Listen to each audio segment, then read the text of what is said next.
भाजपा ये कह के आई थी कि किसानों की आय हम दुगनी करेंगे, और किसानों की आय दुगनी करने के मामले में उन्होंने कुछ नहीं किया, किसानों की आय और घटा दी। हिंदू मुसलमान पे बात कर रहे हैं, उन्हें इसके अलावा उनके पास कुछ है ही नहीं। भाजपा की जो है आंधी चल रही है, इस वजह से ना तो अखिलेश यादव चुनाव लड़ रहे हैं, ना बहन जी चुनाव लड़ रही हैं, ना ही और कोई प्रत्याशी चुनाव लड़ रहा है। जैसे प्रियंका गांधी की बात हुई तो वो भी चुनाव नहीं लड़ रही है। ये मुद्दा बड़ा गरमाया हुआ है, क्यों नहीं चुनाव लड़ रही है? मुझसे कल भी कई लोगों ने पूछा था, पत्रकारों ने, कि इतनी हॉट सीट पे आप लड़ रहे हैं। मैंने कहा बड़ा पहलवान बड़ी जगह लड़ेगा। इस जोश के साथ मैं आपको ये विश्वास दिलाता हूं कि बहुजन समाज पार्टी की आंधी चल पड़ी है और इस आंधी को कोई रोक नहीं पाएगा।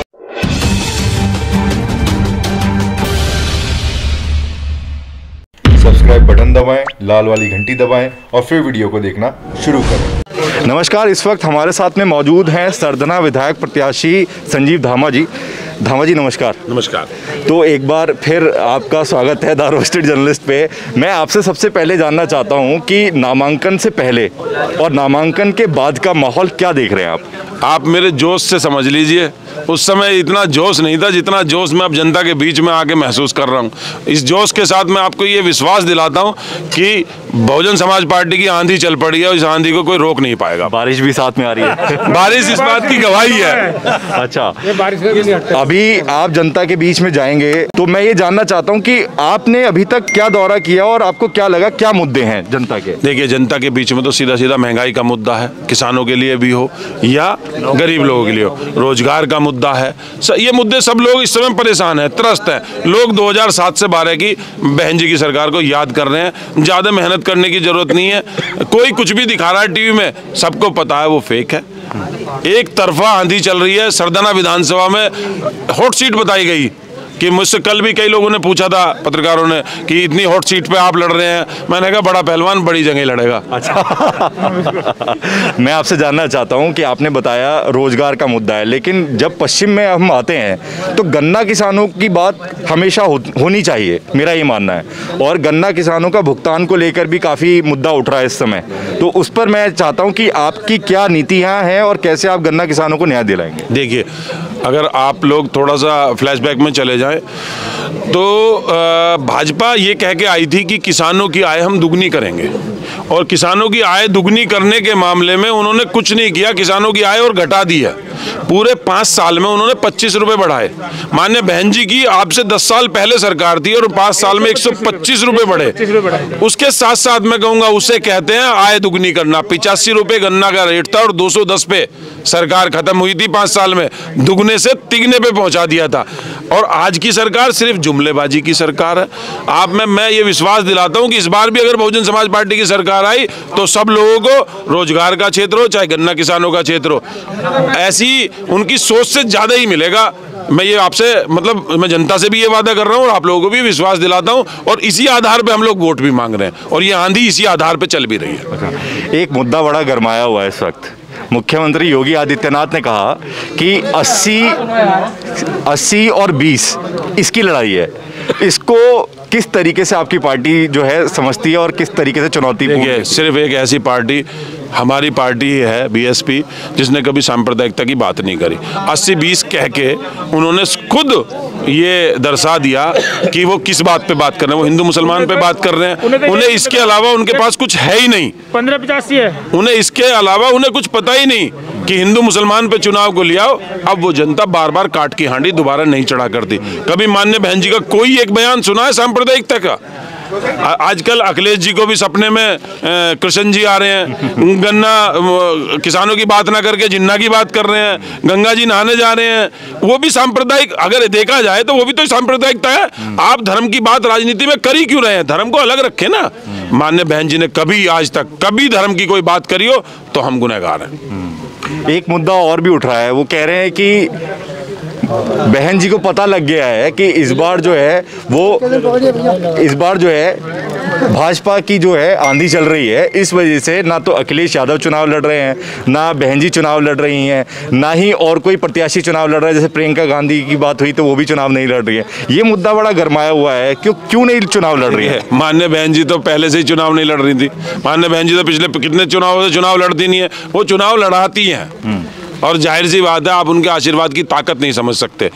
अखिलेश यादव लड़ रहे हैं चुनाव, उन्होंने घोषणा कर दी। योगी भी चुनाव लड़ रहे हैं, बिल्कुल। बहन जी को आवश्यकता ही नहीं है। बहन जी के सिपाही 403 घूम रहे हैं, जिसे चाहेंगी उसे कह देंगी हटिए, सीट खाली हो जाएगी। तो इस बार लग रहा है कि पूरी आंधी है। पूरी आंधी है, 5ही बार बहन जी मुख्यमंत्री बनने जा रही है। मैं आपको ये विश्वास दिलाता हूँ। कितनी सीट हम उम्मीद कर रहे हैं? पूर्ण बहुमत से सरकार बनेगी। 2006 और 7 वाला ही दौर है। उस समय भी लोग सारे के सारे यही कह रहे थे मान्यवर काशीराम जी के देहांत के बाद कि बसपा खत्म है, बसपा खत्म है, और ठीक बिल्कुल उसके उलट हुआ था। हम पूर्ण बहुमत से हमने सरकार बनाई थी और बहन जी चौथी बार मुख्यमंत्री बनी थी। ठीक वही दौर इस बार भी होगा और बहन जी 5ही बार मुख्यमंत्री पद की शपथ लेंगी, गरीबों किसानों का कल्याण करेंगी। एक छोटा सा मुद्दा, मैं अभी गांव में जब घूमता हूं तो मैं देख पाता हूं और कई लोग जो है वो मुझे बताते भी हैं, आवारा पशु और गौशाला को लेकर बड़ी हालत ख़राब है। और हमने ये मुद्दा उठाया भी अपने चैनल के माध्यम से कि गौशालाओं को लेकर एक बड़ा मुद्दा है, फंडिंग नहीं आ रही है और 30 रुपये प्रतिदिन के ऊपर कई सारी गायों को खाना मिलता है और वो भी उतना पहुंचता नहीं है। इसको लेकर आपका क्या विचार है? अगर आप खुफिया इसकी एक स्टिंग ऑपरेशन कर लें तो आपको गाय की दुर्दशा के बारे में आप मैंने दिखाया है। मैंने अपने चैनल में बाकायदा सलावा में जब प्रधानमंत्री की रैली थी, मैं बाकायदा सलावा गाँव में गया था। वहाँ की पूरी जो गौशाला है उसके बारे में हमने दिखाया था और जो किसान है वहाँ का, उसका बाकायदा हमने इंटरव्यू भी करा है पूरा का पूरा। आपको पता है इन्होंने भूखी मार के गायों को मारा जा रहा है और उसे वहीं गड्ढा खोद के वहीं दबा दिया जा रहा है। इतनी जो दुर्गति हुई है इस गोवंश की, सिर्फ इस सरकार में ही हो सकती है।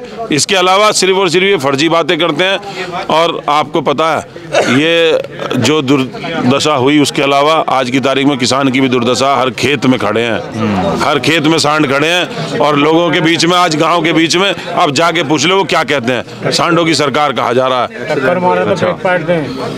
जनता को टक्कर मार रहे हैं, खेत खा के मार रहे हैं, और कैसे मारेंगे। एक आखिरी बात कि डिजिटल रैली जो अब चल रही है, इसमें ये एक स्टेटमेंट आई, एक बयान आया कि जो छोटी पार्टियां हैं, अखिलेश यादव ने अपने आप को भी ये कह दिया, हालांकि उत्तर प्रदेश में सबसे ज़्यादा जो राज किया है वो अखिलेश यादव की सरकार नहीं किया है, समाजवादी पार्टी ने, लेकिन फिर भी उन्होंने कहा कि हमारी पार्टी एक छोटी पार्टी है। मैं समझ नहीं पाया कि ये किस विचार के हिसाब से उन्होंने बोला, लेकिन मैं आपसे जानना चाहता हूँ डिजिटल रैली से आपको क्या समस्या आ रही है और आप क्या चाहते हैं कि डिजिटल रैली खत्म होनी चाहिए या नहीं? डिजिटल रैली खत्म होनी चाहिए। आप बताइए डिजिटल रैली का मतलब क्या है? क्या हमारा जो समाज है, जो हमारा वोटर है, उसके पास हाईटेक फ़ोन है? क्या उन लोगों के पास ऐसे फ़ोन हैं कि वो लोग सीधे, छोटे फ़ोन है सब लोगों के पास। उन लोगों को तो शिक्षा में भी दिक्कत आ रही है। जब ऑनलाइन पढ़ाई हो रही है तो वो पढ़ाई नहीं कर पा रहे कुछ लोग। उन बच्चों के पास वैसे फ़ोन ही नहीं है। इन लोगों की तो ये तो लालाओं की सरकार है। आपको पता है व्यापारियों की, लाला मीन्स व्यापारियों की सरकार है। मैं बिरादरी का नाम नहीं ले रहा था। व्यापारियों की सरकार है। इन लोगों को तो पैसे, पूंजीपतियों की सरकार है। ये तो वर्चुअल करें, ऑनलाइन करें, ये लोग मतलब कुछ भी करके हमें नुकसान पहुंचाने की नीयत है इनकी, मगर नुकसान पहुंचाने से होगा कुछ नहीं। हम रुकेंगे नहीं। आप आखिरी बात, आप किन मुद्दों को लेकर अब जनता के बीच जाएंगे? क्या मुद्दे होंगे? शिक्षा है कोई मुद्दा आपका? पहला मुद्दा शिक्षा का ही है। आप जहाँ खड़े हैं ये पुस्तकालय है और ऐसे पुस्तकालय मेरी प्राथमिकता में ये है कि अगर मुझे मौका मिला तो मैं हर गांव में, इस गांव में मैं पहली बार आया था तब भी कह के गया था, हर गांव में पुस्तकालय बनाने की मेरी योजना है कि हर गांव में जो बच्चे हैं उन्हें पढ़ने के लिए एक ऐसी जगह मिले। सरदना जैसी जगह में कोई डिग्री कॉलेज नहीं है लड़कियों का, कोई ढंग का लड़कियों का है कोई? आप बताइए।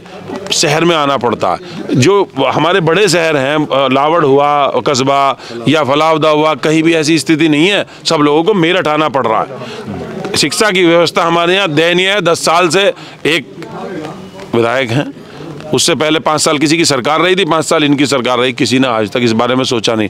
माननीय बहन जी ने, आप याद कर लो, 5,500 प्राथमिक विद्यालय, 6 विश्व स्तर की यूनिवर्सिटियाँ, हजारों की तादाद में इंटर कॉलेज, 169 से ज़्यादा मदरसों को मान्यता। बहन जी ने शिक्षा के क्षेत्र में अभूतपूर्व काम किया था।